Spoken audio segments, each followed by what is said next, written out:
દિલ્હીમાં આજથી ભાજપ સરકાર, રેખા ગુપ્તા સીએમ, પરવેશ વર્મા ઉપમુખ્યમંત્રી. દેશની રાજધાની દિલ્હીમાં 27 વર્ષે સત્તા પર પરત ફરેલા ભાજપે જીતના 10 દિવસ બાદ આખરે મુખ્યમંત્રીના નામની જાહેરાત કરી દીધી છે.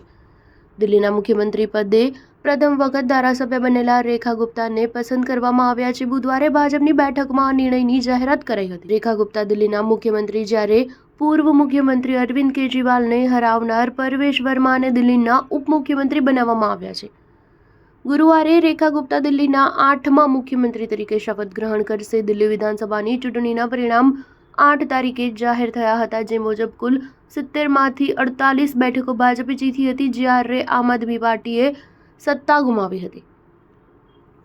પરિણામો જાહેર થયાના 10 દિવસ બાદ અંતે મુખ્યમંત્રી કોણ બનશે તે સસ્પેન્સનો પણ અંત આવ્યો હતો.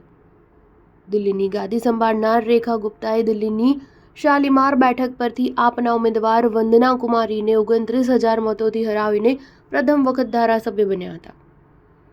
આ પહેલા રેખા ગુપ્તા 2 વખત વિધાનસભાની ચૂંટણી હાર્યા હતા. તેઓ બાળપણથી રાષ્ટ્રીય સ્વયંસેવક સંઘના સભ્ય રહ્યા છે.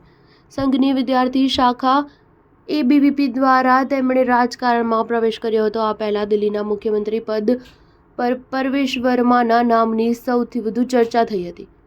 હવે પરવેશ વર્માને ઉપમુખ્યમંત્રી બનાવવામાં આવ્યા છે. વર્માએ દિલ્હીના પૂર્વ મુખ્યમંત્રી અરવિંદ કેજરીવાલને ચૂંટણીમાં હરાવ્યા હતા. વર્મા દિલ્હીના પૂર્વ મુખ્યમંત્રી સાહિબસિંહ વર્માના પુત્ર છે.